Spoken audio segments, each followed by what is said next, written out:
Live.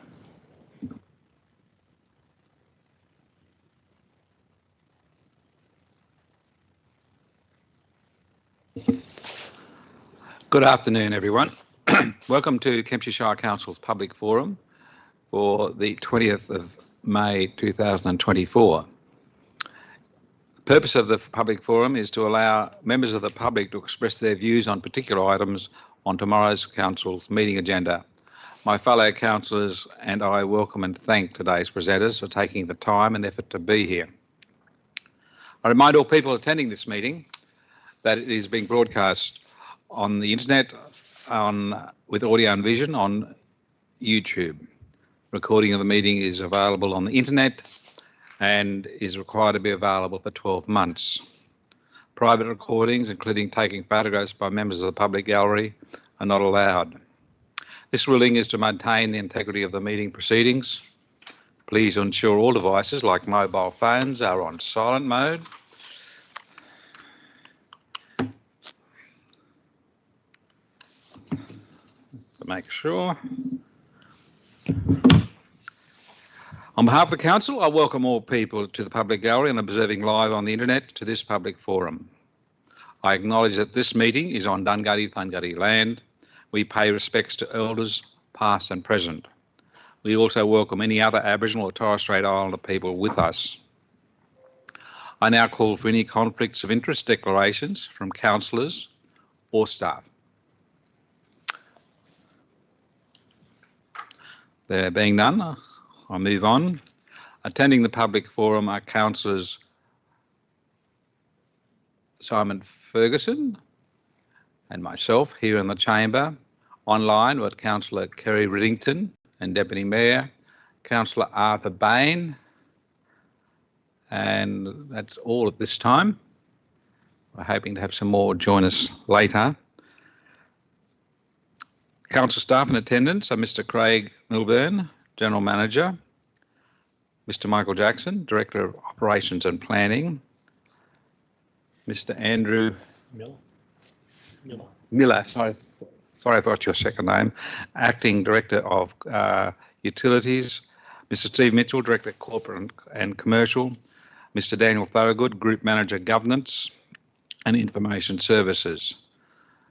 I now ask the General Manager, Mr. Craig Milburn, to outline the guidelines for today's public forum. And yes, before I'll thank you, Mr. General Manager. Apologies are Councillor Anthony Patterson, Councillor Dean Saul, Councillor Alex Wyatt and Councillor Scott Butterfield. Councillor Kenny Riddington is hoping to be coming online any moment soon. Mr. General Manager, can we have the rules, please? Yeah, through Mr. Mayor, welcome to our speakers. As each of our speakers have actually spoke before, and you know our processes fairly well, I'm not going to read everything out. You have 5 minutes to address the council. Any questions you have up to 1 minute to actually respond to those questions. We ask you keep to the topic that you're actually applied to speak on, and I think you know our behaviour rules, and if there's anything out of order, the Mayor will step in on that and ask you to withdraw or apologise if required, but I don't expect that will be happening this evening. Thank you, Mr. Mayor. Thank you, Mr. General Manager. So we do have 4 speakers, and I don't have to remind the speakers about the rules. There may be questions at the end, and some of them will be online, and you do not have to answer questions put to you unless you want to. And I'm reminding councillors that any questions should be direct, succinct and without argument. Our 4 speakers. We'll have the first speaker now. It's Mr. Lindsay Kay. He's against item 10.1, 2023-24 Quarter 3 Corporate Performance Report. Thank you, Mr. Kay. Thank you, Mayor, Councillor, fellow citizens. There could not be a more important matter before this council than 10.1 2023-24 Quarter 3 Corporate Performance Report.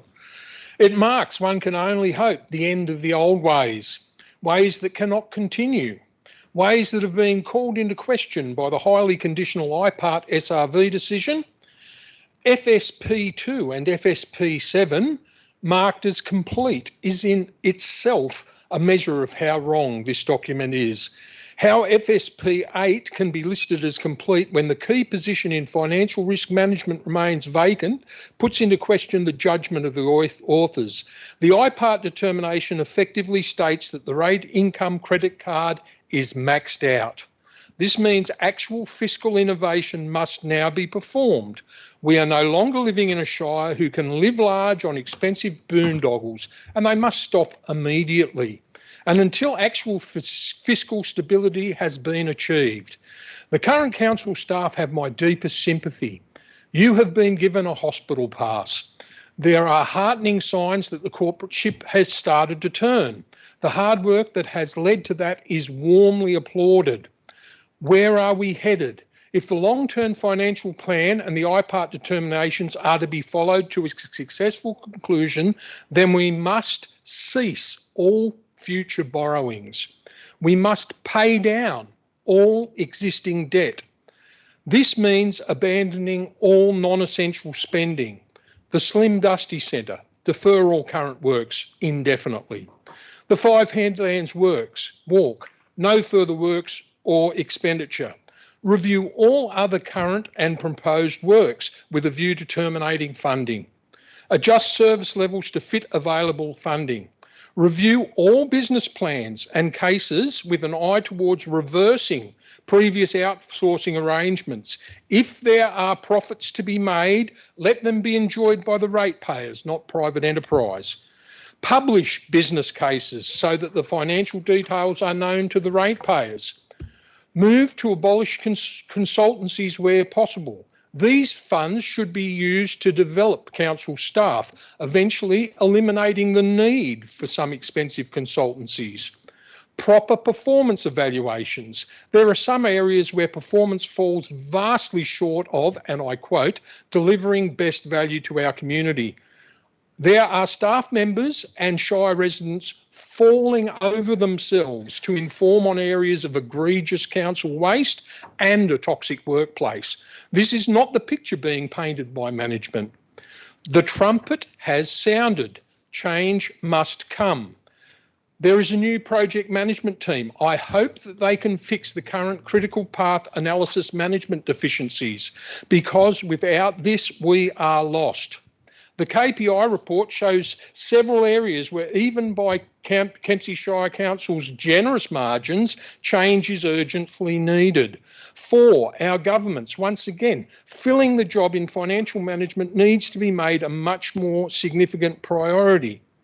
In reviewing the documents, I believe that there has been an unhealthy level of target fixation.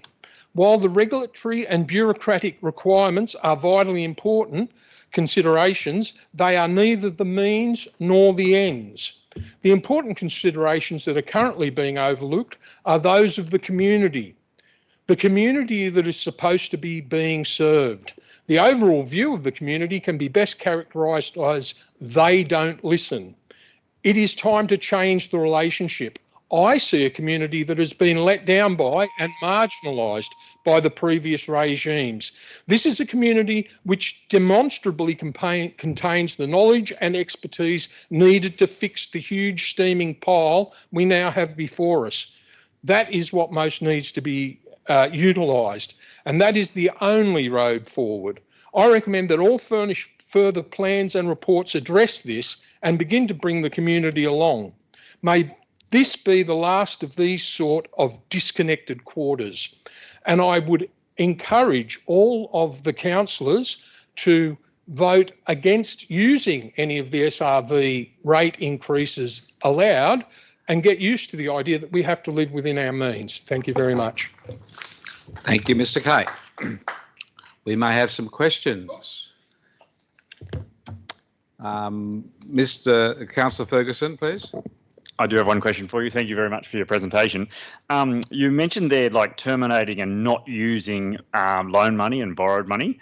How do you suggest that we would fund like necessary projects like treatment works and things like that if we weren't to borrow some money for them? Defer them till you have the money. I mean, what defines necessary? And there are actually even circumstances whereby being deficient in our delivery of services, it brings to light the fact that these services aren't being delivered because we don't have the money to do them. That is an opportunity to go to the state government, to go to the federal government and say, we can't do anything, over to you guys. And in fact, I would use the airport as being a very large example of that. Probably the most needed reason for that facility, currently at least, is its use with the SES. Now, the SES is a state service. They service us, we're part of the state. Give us the money. We can't do it. Don't do the upgrades and make it an issue. That's my view. Thank you. Thank you. Mr. Kay, you also suggested in your talk that we should publish business cases. How will that add to our financial sustainability? Information's never a bad thing, and there are people out in the community that might be able to add to those business cases or come up with alternative business ideas. At the moment, for instance, I'll use the stale yards as an example. I've been trying to figure out what the business case for that is. It makes no sense. I can't make it make sense. I've got two accountants who can't make it make sense. And I don't have all the figures before me. It may make sense, may be perfectly obvious once you see the figures, but I haven't seen the figures. Just as an example of that, the kiosk, which is part of the proposal at the sale yards, who's running that? Where do the profits go for that? What's the business case for, are there enough people going to come along to use it? I mean, these are things which should be out in the open so that they can be discussed and considered by the community that the council serves. Thank you. Any other councillors have a question? There is none. Thank you very much, Mr. Kay. Thank you. Speaker number 2 is Julie Coburn from South West Rocks, and she's speaking against 10.1, 2023-24 Quarter 3 Corporate Performance Report. Thank you, Ms. Coburn. Hi, I'm specifically speaking about the grant status summary. So firstly, I'd just like to acknowledge the following. Over time, the roles and responsibilities of local government have increased as a result of increasing community demand, cost shifting and ageing and outdated assets. Local governments are now responsible for delivering more than 150 services. While the roles and responsibility of local government have grown significantly over time, its revenue has not. So clearly all local governments require grant funding to be able to achieve the maintenance, renewal of their asset base. So where does that leave our community with the latest grant funding summary? I do not have enough time to cover some of the grant funded projects which are likely not widely supported by the community. There are some projects which should have greater levels of community consultation, and their feedback should be more broadly considered because of generational local knowledge and environmental understanding. So whilst acknowledging the need for grant funding, the cost to ratepayers is still far too high and doesn't align with council's financial sustainability. Look at it. Total of council financial contribution after the grant funding is over $87 million. So let's remove the water and sewer to separate them out, which is $76 million. And to note here that this is a huge dollar spend, which may not be fully grant funded, so council will have to borrow, incurring ongoing interest costs to ratepayers. So that leaves $10.7 million approximately. So are all of these projects really needed? Let's take a closer look. So the salary of a road safety officer with the on costs, $104,000, only half of this is grant funded, and the salary of designated officer to deliver transport for New South Wales safety programs. I ask, has this been identified by New South Wales Transport, and why aren't they funding the entire position? The walkway connecting Back Creek to Horseshoe Bay, a shortfall of 50,000 Ks to the council. This path is quite accessible in its current state and allows for disabled access. It also crosses a road which comes past the Maritime Precinct and gives access for trucks for sand collection at the creek mouth. I wonder whether this is actually on Crown land. I would like to have that clarified. Another risk assessment and preparation of a management action report for Stage 4 Coastal Management Plan, which is a cost of $120,000, $40,000 shortfall, which comes back to council. My question around that is, will staff be doing this, or is it there always the need for external contracts and hence the costs? Airport runway and lighting, over $10 million. Over $5 million of that cost falls on council, plus the wildlife fencing, another $260,000 plus onto council. The community feedback in regards to the cost of keeping this asset is not favourable, and in light of the limited income that it currently delivers to council, which is only $55,000 per year, should be handed back to state or seriously consider being sold. It should be expedited, actually, as to alleviate the high cost to ratepayers and to council. Slim Dusty Centre, a mobility hoist and ramp, shortfall of over $20,000 to council, plus the refurbishment, another shortfall of over $62,000. That's a shortfall of $82,000 in cost to council. Another asset which has been taken on by council and not widely supported in the community, and I believe a clear and concise purpose for the building needs to be outlined to the community before any money is spent. The Five Headland experience, whilst the project may attract additional visitors to our area, it comes at quite a high cost. $850,000 is the cost to council. Surely a more conservative approach through provision of better mapping and information for walkers could probably suffice. I've got so many things here. The sale yards, over a $9.5 million spend. There is a shortfall of $167,000 to council. They're only leased at $120,000 per year. Again, the question begs, the cost of depreciation and maintenance after that work is done will be huge to ratepayers. The Verge Street complex, short by $344,000, another cost to ratepayers. A weed control officer, this is an interesting position, $362,000, a shortfall of $215,000 after grant funding. This is to employ a weed officer to contribute to the objectives of the New South Wales Invasive Species Plan. I wonder if this is either a really highly qualified position or whether that is broken down into a yearly cost across those 5 years. I'm going to run out of time. I could continue. As I said, these are just things that I have picked out of the grant funding to look at where, as part of that financial sustainability plan, we can find things. Thank you very much. Any councillors have a question, please? Ms. Coburn.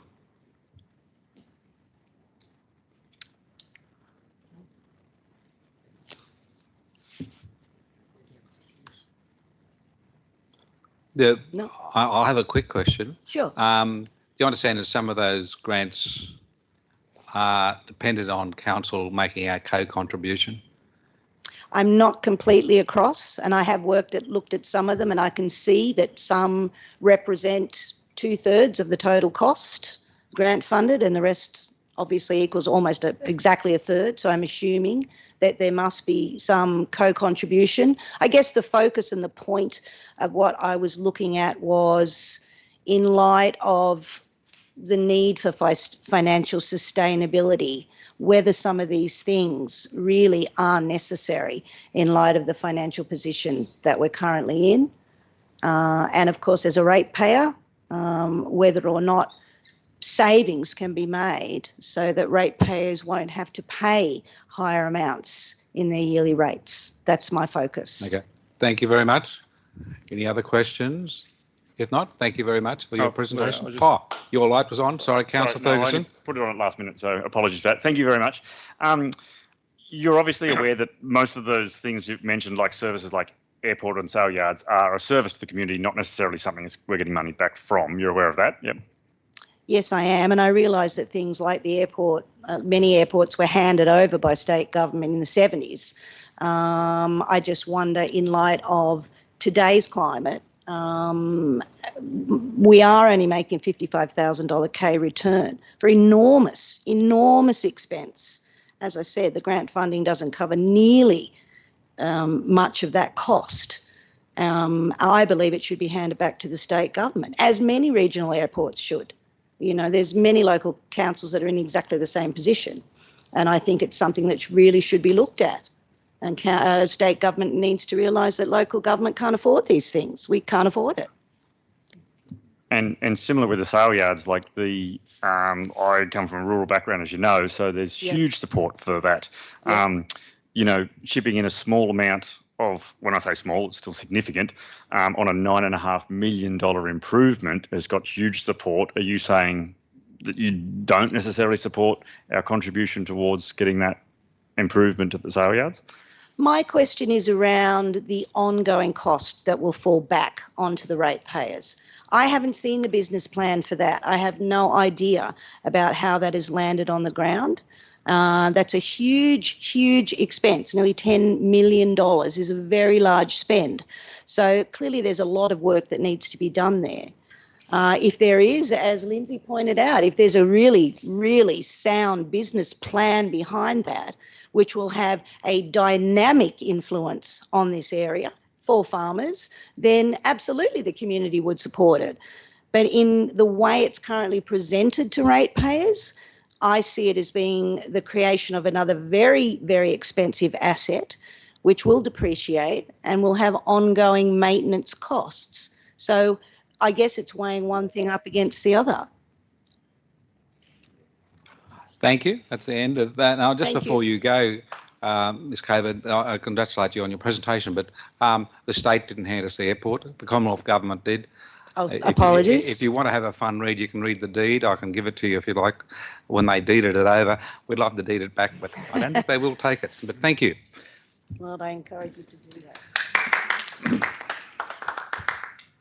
And our next presenter is from Crescent Head. Gail Ryan is presenting on item 10.3, proposed alterations and additions to Slim Dusty Centre. You have 5 minutes. I'm speaking. Thank you, and it's good to see that Councillor Kinney Ring has joined us from Mudgee, I believe. But welcome, and we're having our third presenter, Councillor Ring, Gail Ryan. So thank you, Ms. Ryan. I'm speaking today as a concerned ratepayer of the Kempsey Shire to speak against item 10.3 DA 2401014, the proposed alterations in addition to the Slim Dusty Centre, which for this purpose I'll call the SDC. It's a bit of a tongue twister. Please note that I'm not against the Kempsey having the Slim Dusty Centre. The gifting of the centre by the Slim Dusty Foundation was a really nice gesture. Or were they just using a get out of jail card? At this time in 2021, the council knew that the centre was running at a loss and would run at a substantial loss to the community in the future. The SDC's ongoing management report was tabled as item 9.1 at the ordinary meeting, August 17, 2021. I have a few points from the impact of financial sustainability section of this report to share with you. Number one, the SDC is forecast to run at an annual operating deficit of approximately $230,000. This deficit excludes depreciation, which is estimated at $200,000, and the allocation of council corporate overheads. That's a total yearly net loss of around about $500,000, and that was in 2021. Number two, the forecast net operating loss adds to the council's financial sustainability issues and makes the challenge to return the general funds back to a balanced budget position more onerous. Number three, the net operating cost of $220,000 per annum excluding depreciation to run a cultural facility such as the Slim Dusty Centre compares favourably with the other regional facilities such as the Regional Gallery, Jetty Theatre, Tamworth Art Gallery and the Powerhouse Museum and the Glass House in Port Macquarie, with all of these facilities operating at a sizable cost to the respective councils. We're already paying an ongoing of $85,000 per annum fee with 5 yearly reviews to the foundation for the right to operate the Slim Dusty Museum and its memorabilia.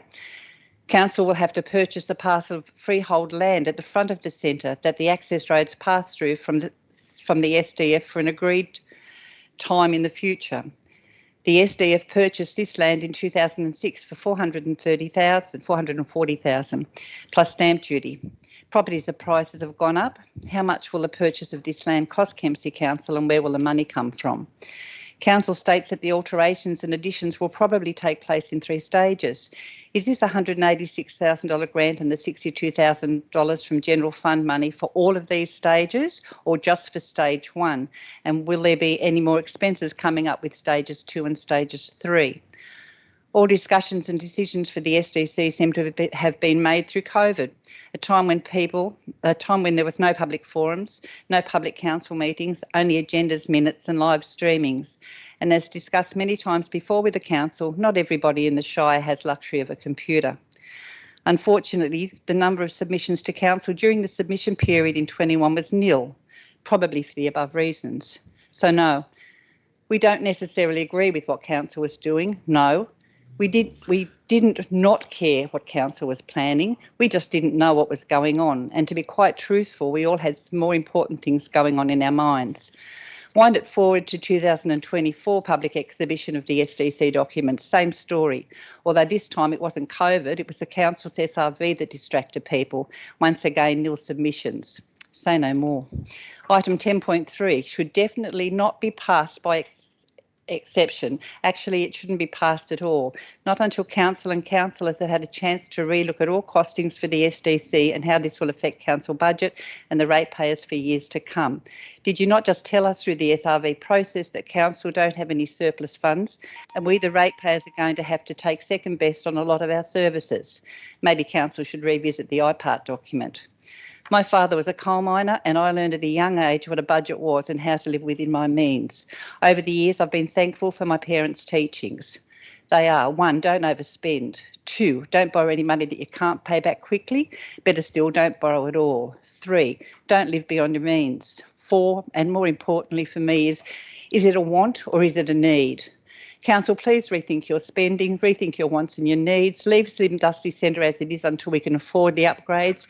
Grant or no grant, we can't be pouring our dollars into a venture that will be losing us millions of dollars a year perhaps. We already have 2 white elephants in the Shire. Please don't let this one be an expensive third. Thank you very much. Are there any questions, councillors, for Ms Ryan? Looking online. Councillor Bain has his hand up near his chin. He might be bidding on a house. No, thank you very much. Our 4th speaker is Mr Dick Pearson. He's speaking for 10.5, Sustainable Procurement and Contracts Policy. Thank you, Mr Mayor. Yes, strange, someone's speaking for an item, but I'm happy to do so. The staff report is clear. It's looking to drive efficiencies in the procurement space, and that can only be applauded, and that's great. 2, the strategy, for what it's worth, I thought that was bloody terrific. There's a strategy on a page. It outlines the current procurement environment in council. It outlines the desired procurement environment, and it provides a series of strategies to get there. Fantastic. The policy document, at the end of this, I'm just suggesting that there be an additional part inserted in the policy. There's 2 audiences for that policy. Certainly staff is one, but the community also is an audience. Internally, there will be procurement procedures within council, like any government agency, that are right up the wazoo, so we don't need to detail those. But the policy lacks transparency of checks and balances for the community to appreciate, in a general sense, how procurement is undertaken in the public sector. Transparency is important because it gives community confidence in how council's internal operations function. 2, it's important for council because without transparency, that void is filled by assumptions and conspiracy theories, and potentially the Crescent Head shed is an example.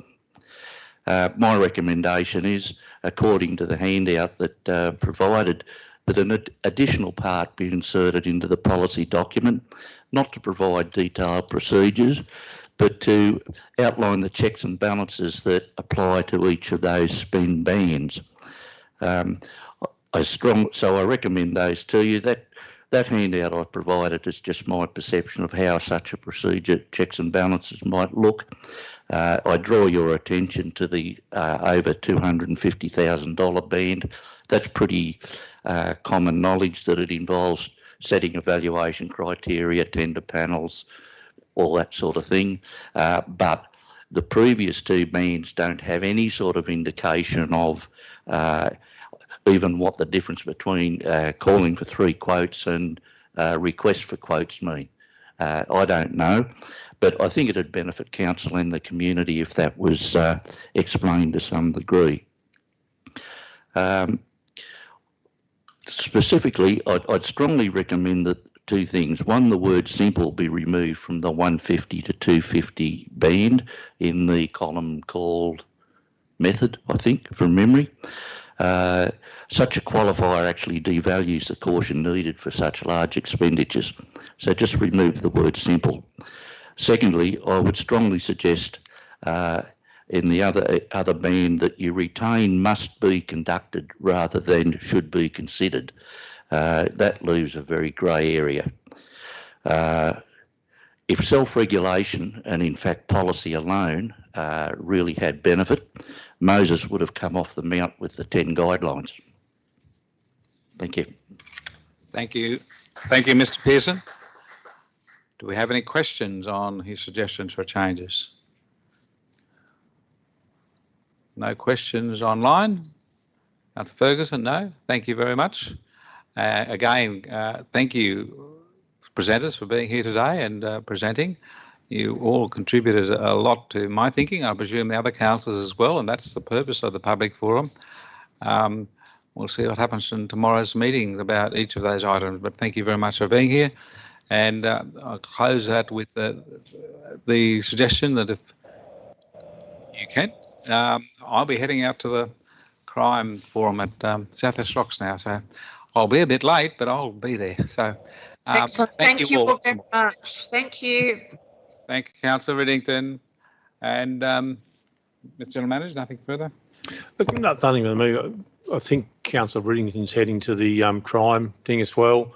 That would simply leave Simon, Arthur and Kinney here for the councillor briefing. I'm not sure if you want to continue with that or whether you've just got any